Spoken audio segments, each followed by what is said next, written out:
Hindi makapaniwala si Fedra sa narinig mula sa bruhang si Camille o Seiko, whatever her name is. Fedra, watch your mouth. May mga batang nakakarinig at nandito tayo sa dining table. Kalmadong ngunit mariin na saway ni Lola Soledad sa apong si Fedra. Nanahimik naman si Fedra pero ang nanlilisik niyang mga mata ay napako kay Seiko, na noon ay patuloy lang sa pagkain na para bang walang nangyayari.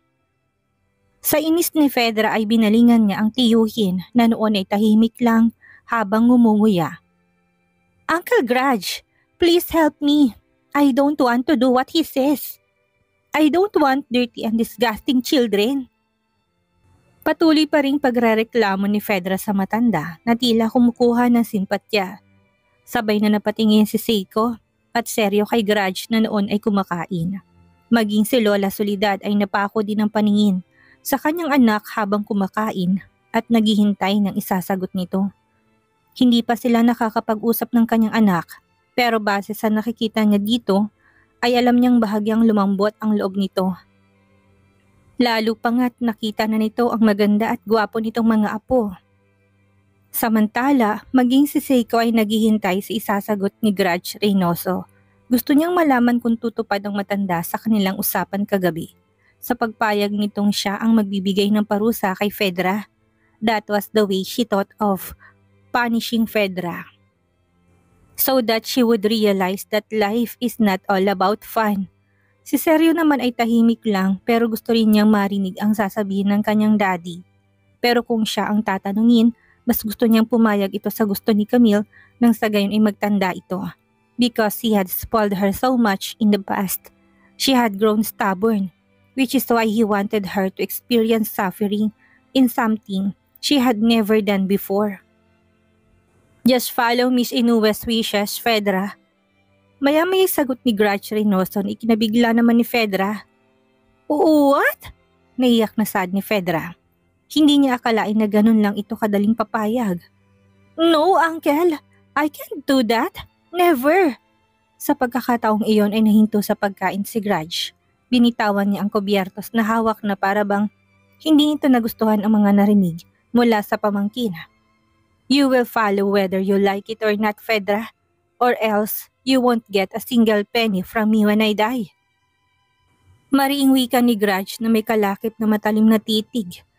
Natutup ni Fedra ang kanyang bibig at hindi makapaniwala sa sinabi ng kanyang uncle. Bakit yata biglang bumaligtad ito? But she can't be disinherited by her Uncle Grudge. What will happen to her if that happens?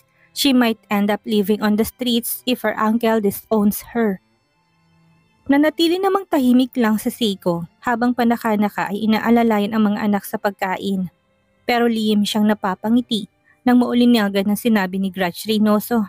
Mukhang umaayon sa lahat ng gusto niyang mangyari ang matanda. Well, siguro nga ay bukal sa loob nito na gusto nitong makipag-ayos sa kanya. Pero kulang pa yon. Kulang na kulang. Kuya Seryo, please help me. Naiyak na pakiusap pa ni Fedra. Sa kanyang pinsan pero mas lalo lang sumama ang kanyang loob sa sinabi nito. It's my fault because I spoiled you too much before.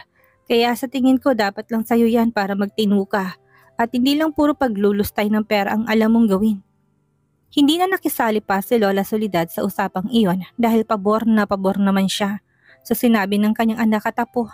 Dapat lang na matutunan ng apo niyang si Fedra ang mga bagay-bagay ng sa ganun. Pagdating ng araw ay magagamit nito ang experience na yon sa kung ano man ang kakaharapin nito.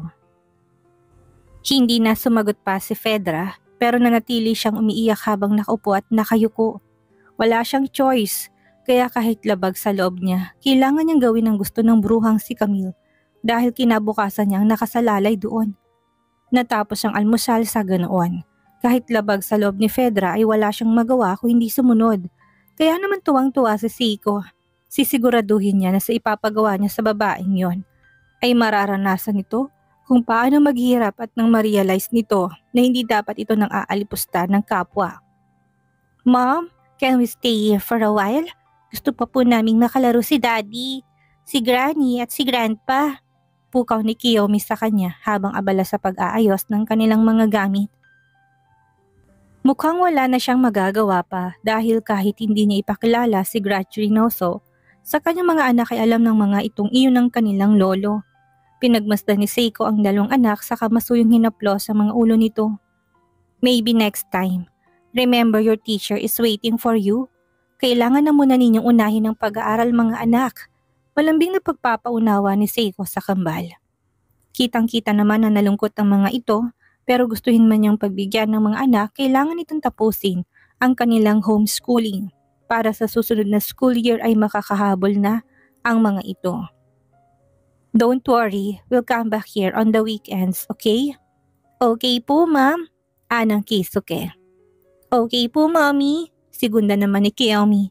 Let's go na. Susunduin na tayo ni Mang Nestor. Anyaya pa ni Seiko sa kambal, saka inalalayan ang mga ito patungo sa living room. Pagdating doon ay nagulat pa si Seiko nang makitang naroon sa sala si Seryo at si Uncle Grudge. At tila hinihintay silang mag-iina. Si Lola Soledad ay nasa kwarto na nito. Hindi kasi ito pwedeng mapagod ang matanda dahil baka atakin nito ng asthma.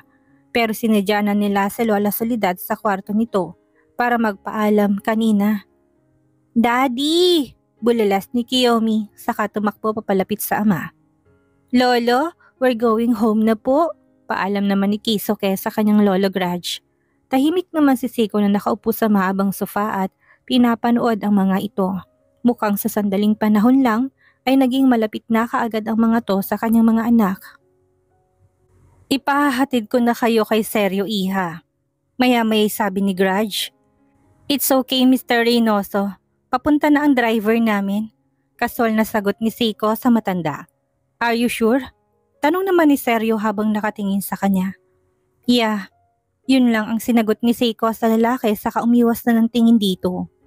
Paulit-ulit pa rin kasing nagre-rewind sa kanyang isipan ang namagitang halik sa kanilang dalawa, maging ang mga salitang binitawan nito. Ngayon, hindi niya alam kung paano siya haharap at makakatingin ng diretsyo sa mga mata ni Seichi. Nagigilty kasi siya dahil kahit na sabihing halik lang yon ay pangloloko pa rin yun. Fine, hayaan mo na lang na ihatid ko kayo hanggang sa gate. Ani Seryo saka tumayo at inakay ang dalawang bata. Bye-bye lolo, take care po. Nakangiting paalam ni Kiyomi sabay halik sa pisngi ng matanda. Si Keisuke naman ay ganun din ang ginawa. Humalik ito sa pisngi ng matanda matapos magpaalam. Goodbye Mr. Reynoso, thank you for inviting us. Yun lang ang sinabi ni Seiko sa matanda bago tuluyang tumalikod na. Maaaring nakuha na nito ang loob ng kanyang mga anak pero hindi siya. Malaki ang kasalanan nito sa kanya noon kaya hindi niya ito basta mapapalampas. Pero hindi rin naman niya sinasara ang posibilidad na pwedeng magkaayos pa sila ng matanda dahil kahit na anong gawin, lolo pa rin ito ng kanyang mga anak. Nang makarating sa gate, halos sumikdo ang dibdib ni Seiko nang makitang hindi si Mang Nestor ang sumundo sa kanila, kundi si Seichi. Han, I'm here to pick you up. Are you okay, Han? Untag ni Seichi nang mapansin kanina pa. Walang kibo ang kanyang fiancé habang nakaupo sa tabi niya sa passenger seat. Ha? Wala sa sariling sagot ni Seiko. Yeah, I'm fine. Why did you ask, Han? Kanina ka pa kasi walang kibo. May nangyari ba? Bakas ang pag-aalala sa mukha ni Seichi ng mga sandaling iyon. Kilala niya ang girlfriend. Alam niyang may gumugulo dito. Pero ayaw naman niya itong pilitin at gusto niya ay kusang loob itong magsasabi sa kanya. Parang sinuntok ang dibdib ni Seiko dahil sa nakikitang pag-alala sa mukha ng kanyang fiancé. Alam niyang mali-mali ang nangyari sa kanila ni Seryo at maituturing na cheating ang bagay na yon. Pero hindi niya alam kung paano aminin kay Seichi ang lahat ng mga kasalanang nagawa niya dahil natatakot siya. Natinghan, hindi lang ako masyadong nakatulog kagabi. Pagsisisihan ni Seiko, matulog ka na lang pagdating mo. Suwestyon ng nobyo niya. Hindi pwede, kailangan kong pumasok sa trabaho dahil may tinatapos pa akong project. Ani Seiko na lihim na nagpasalamat dahil nagbago ang kanilang topic. Are you sure na kaya mo, Han? Yep, you don't need to worry about me. Okay, Han. Matapos noon ay muling namayani ang katahimikan sa pagitan ng dalawa na para bang may makapal na pader ang nakaharang sa mga to. Naninibago si Seichi sa kasintahan. Well, hindi naman tumadaldal pero naging hobby na nila ang magkwentuhan tungkol sa maghapong nagdaan pagkatapos ng mahabang araw sa trabaho. Pero hindi man lang nag-usisa sa Seiko tungkol sa trabahong pinunta niya sa Japan. To think na kumpanya ng mga to ang kanyang inasikaso. He didn't know if he should tell his girlfriend about the problems their company was facing in Japan. He was worried that it might add to her worries. Besides, Kyoto and Kata had strictly forbidden him from telling her about it. By the way, nakapag-usap na ba kayo ni Seryo? It looks like you've introduced him to the kids. Maya-maya usisan ni Sechi na nakapagpagabog sa kanyang ni Seiko. Bisan abutan ng eksena kanina, tila maayos na ang relasyon ng mga bata sa tunay nilang ama. Wala namang problema kay Sechi pagdating sa bagay na yon. Dahil pabor ito sa kanya. Lumalaki ng dalawang bata at kahit ginagawa niyang lahat para maibigay ang pagmamahal ng isang ama, alam niyang hahanapin pa rin ng mga ito ang tunay niyang ama. Isa pa, bago sila ikasal ni Seiko, gusto niya na munang maging maayos ang relasyon ng nobya sa ex-husband nito para na rin sa ikakabuti ng mga bata. Yes, I thought that was a good chance to tell the twins the truth about their daddy. Sagot ni Seiko na bahagyang kinakabahan. Tumangutango naman si Seichi. That's good, Anya. How about your relationship? Nag-usap na ba kayo? Nalaki ang mga mata ni Seiko sa narinig. Ha? Anong relationship, Han? Clueless niyang tanong habang malakas ang kabog ng dibdib. Relationship like co-parenting. May napag-usapan na ba kayo?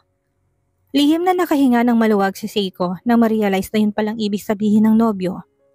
Nope, hindi pa kami nakakapag-usap tungkol sa bagay na yan, Han. Maybe next time. I see. Kung si Seiko ang tatanungin, ayaw na muna sana niyang makita pa si Seryo dahil naguguluhan siya. Pero dahil nakapangako to sa mga kambal na ipapasyal, kaya alam naman niyang makikita pa rin sila ng lalaki. Hays, sana lang makapag-isip ka ng tama, Seiko. Hope Foundation. Dahil debut ng araw na yon ni Ana, ang dalagitang sinagip ng Hope Foundation sa mapang-abusong stepfather nito ay nagpa-party si Seiko para dito at para na rin sa lahat ng mga bata at matatandang nasa foundation.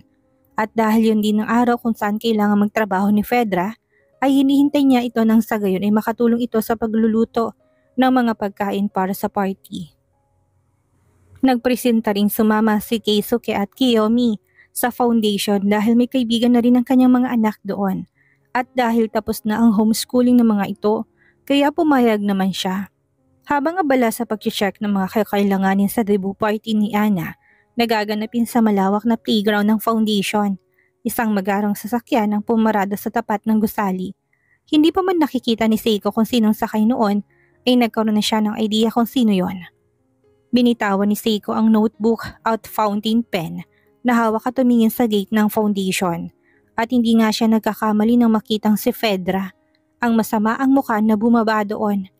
Itsura pa lang nito ay parang gusto na nitong umiyak matapos makita kung gaano kalaki ang Hope Foundation. Iniisip marahil nito na buong building ang lilinisin nito ng araw na yon. Automatic kong napangisi si Seiko lalo na pa na makitang nakasuot ang babae ng 3 inches sandals, short skirt at pink na crop top. Ano bang akala ng babaeng to? Party ang pupuntahan dahil nakasuot to ng ganoon? But it's okay. She has extra work clothes at the foundation that she wears when she volunteers to clean or help bad children and the elderly. Nanay Lucy, sandali lang po. Sasalubungin ko lang po ang bagong volunteer natin. Paalam ni Seiko sa matandang babae na namamahala sa foundation.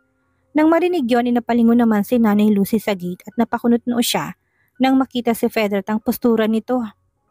Sigurado ka ba dyan, iha? Usisa ni Nanay Lucy na bakas ang pagtutol ng muka. Kaya niyang tumulong sa mga gawain. Aba, kung titignan ay parang hindi pa yan nakaranas maghugas maski maghugas ng plato ah. Malayong malayo sa'yo, iha. Ngumiti ng matamis si Seiko sa sinabi ng matanda. Don't worry, Nanay Lucy. Ako pong bahala sa kanya. Sige, iha. Ikaw na ngang bahala sa kanya. Ngiti lang ang sinagot ni Seiko sa matanda at saka tinungo na ang gate kung nasaan si Fedra. Subalit nahinto siya sa paglalakad nang makitang isang pamilyar na figura na lalaking bumaba sa kotse sa matamis ang ngiti na nakatingin sa kanya. Seryo, umahon ng matinding kaba sa dibdib ni Seiko nang makitang lalaki. Bakit ba hanggang doon ay nakikita pa rin niya ito? Paano niya ito maiwasan lalo pat gulong-gulo pa siya ng mga sandaling yon? But Seiko could do nothing but continue walking and greeted the two with a smile even though she was nervous. Hi, nakangiting bati ni Seryo kay Seiko habang nangingislap ang mga mata. Simpleng blouse, skinny jeans at white sneakers lang ang suot ni Seiko pero napakaganda pa rin ito ng mga sandaling iyon. What are you doing here? Sa halip ay tanong ni Seiko sa lalaki. Well, naisip kong kailangan kong bantayan si Fedra. Dahil baka sa halip na makatulong ay makaperwisyo lang siya dito. Sagot ni Seryo sabay baling kay Fedra na noon ay inirapan siya. I don't need a chaperone. I can handle myself. Maarting sabi ni Fedra sa kanyang pinsan. She still couldn't quite imagine having to serve the dirty and smelly people in that place. But wala siyang magawa dahil mawawalan siya ng mana kapag hindi siya sumunod sa kanyang uncle. Saka mo nasabihin yan kapag nalaman mo ng mga gagawin mo. Nakangising sabi naman ni Seiko habang taas kilay na nakatingin sa babae. Pero hindi na ito sumagot at tinirapan na lang siya. Okay, let's go. Nauna nang tumalikod si Seiko pagkasabi nun pero nahinto siya sa paghakbang nang tawagin siya ni Seryo. Seiko, can I talk to you for a moment? Kunot nung nilingon naman ni Seiko ang lalaki. About what? About us. Hindi lang naging doble kundi triple ang kabang nararamdaman ni Seiko ng mga sandaling iyon habang nakatingin siya sa seryosong anyo ni Seryo. Anong about us? May dapat ba tayong pag-usapan? Tanong ni Seiko na hindi mapigilan ang mautal. About the case. Excuse me? Inis na singit ni Fedra sa mga to. I want to finish my work in this disgusting place. So please, you can flirt with each other later, okay? May fiancé na. Nakikipagladian pa rin. Bumubulong na saad ni Fedra. Saka nauna na maglakad at iniwan sila. Hindi na lang pinansin pa ni Seiko ang patutsyadang yun ni Fedra. Sa halip kinuha niya ang cellphone sa bulsa ng suot ng jeans at tumawag. Hello Zane, saad ni Seiko sa kabilang linya. Yes, Miss Seiko. Tugon naman ang tinig ng lalaki. Can you please welcome the girl wearing the short skirt and the crop top? She's our volunteer this week. Teach her how to do things from cleaning the pig and the chicken pens to cleaning the bedrooms and bathrooms. I understand, Miss Seiko. Also have him wear the extra work clothes that are in my locker. Dagdag pa ni Seiko. Okay ma'am. Matapos patay ng tawag ay muling hinarap ni Seiko ang lalaking nasa harapan niya. Ano bang dapat nating pag-usapan seryo? Tanong ni Seiko. Naging kalmado ng kanyang puso ng mga sandaling yon kaya lihim siyang nagpasalamat kay Fedra. Dahil sa distraction na ginawa nito kahit na alam niyang wala itong kaalam-alam sa mga nangyayari. Namulsa si Seryo saka tumayo ng tuwid at diretsong mga matang tumitig sa babae. Can we talk somewhere in private? Bumuntong hininga naman si Seiko pero sa huli pumayag din siya. Let's go, doon tayo sa office. Aniya saka tumalikod na at naglakad. Tahimik namang sumunod si Seryo sa likuran ng babae patungo sa opisina nang habang inilibot ang tingin sa kabuuan ng foundation. Nang makarating sa opisina, ay nagtuloy-tuloy sila ng pasok at naupo sa sofa. May kalakihan ng opisina ng foundation. Mayroong 3-seater sofa, may mini kitchen na maaaring magtimpla ng inumin at sariling banyo. By the way, kasama ko palang mga bata. They were at the party with their friends. Pagbibigay alam ni Seiko. Okay, pupuntahan ko sila mamaya. Namayani ang sandaling katahimikan sa dalawa at para bang nagpapakaramdaman kung sinong unang magsasalita. Ano ba ang sasabihin mo? Lakas loob na tanong ni Seiko. Kanina pa siya nagtatanong sa sarili kung may dapat pa ba silang pag-usapan ng lalaki.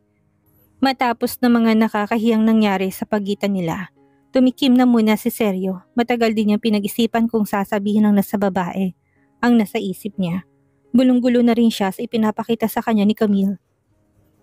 Lalo na noong gabing tumugon ito sa kanyang halik. If she didn't have feelings for him, why did she kiss him back? What did she mean by that action? I want to know why you kiss me back. Do you still have feelings for me? Tanong ni Seryo. Sa narinig ay nagbaba ng tingin si Seiko. Sabi na nga ba niya tungkol doon ang itatanong nito? Paano niya ito sasagutin? Sasabihin ba niyang mahal pa rin niya ito? O magsinungaling siya at sasabihin hindi niya sinasadya ang lahat at nadala lang siya sa bukso ng damdamin? Camille, please. I want answers. Maya-maya pa isaad ni Seryo nang hindi sumagot ang babae. Ang totoo ay halos hindi siya nakatulog magdamag dahil sa kakaisip tungkol sa halik na yon. Mahal pa kaya siya ni Camille? May feelings pa kaya ito sa kanya o nadala lang ito sa pagpupumilit niya? Maniniwala ba siya sa sinabi ni Kuya Kyoto nito na naguguluhan lang ang babae? Hindi niya alam. Halos mabaliw na siya kakaisip kaya naghanap siya ng paraan para makausap to ng masinsinan. Of course, dahilan niya lang na gusto niyang bantayan si Fedra. Pero ang totoo ay yun ang nahanap niyang magandang chance para makausap to. Camille, untag pa niya nang nanatili tong walang kibo. Alam mo kasi Seryo, mali ka ng pagkakaintindi. Sa wakas ay sagot ni Seiko na ikinakunot noon naman ng lalaki. What do you mean by that? You misunderstand me. That kiss, nahinto sa pagsasalita si Seiko sa kainalis ang tingin sa lalaki. Hindi niya alam kung papaano sasabihin kay Seryo ang dahilan niya dahil alam niyang masasaktan ito. Yes, maaring mahal pa niya si Seryo pero importante rin sa kanya si Seichi. Naging malaking parte na si Seichi ng kanyang buhay at malaking papel na ang ginampanan nito sa kanya, maging sa mga anak niya. Hindi makatarungan na basta na lang niya itong bitawan dahil nariyan na si Seryo. Maaring hindi niya minahal si Seichi, katulad ng pagmamahal niya kay Seryo pero masaya siya tuwing kasama niya ito. At palagay ang kanyang loob. Matagal nang tapos ang lahat sa kanila ni Seryo, 8 taon ang nakalilipas. Oo, maaaring mahal pa nilang isa't isa at mayroon silang mga anak pero hindi sapat yon para iwan niya ito. Hindi siya tulad ng ibang babae sa panahon ngayon na parang nagpapalit lang ng damit sa mabilis na magpalit ng boyfriend dahil mahalaga si Seichi para sa kanya. That kiss meant nothing, Seryo. I'm sorry. I was just carried away but I regret it because I know it caused you confusion. Ilang minutong natahimik si Seryo, naghahagilap siya ng mustamang salita na sasabihin. Hindi siya naniniwala kay Seiko na wala na itong feelings sa kanya. Siguro tama ang Kuya Kyoto nito na hindi dapat niya minamadali si Camille dahil naguguluhan pa ito sa ngayon. Sorry din, maya-maya sabi ni Seryo na sinadyang putulin ang sinasabi. Nagangat naman ang tingin si Seiko nang marinig ito sa lalaki. Wala pa man itong sinasabi pero bakit parang may munting kirot na nararamdaman siya sa kanyang dibdib. Sasabihin ba nitong sorry dahil hinalikan siya nito? Nabigla lang din ito at hindi nag-iisip ng tama? Sorry dahil alam kong napipressure kang sagutin ang mga tanong ko.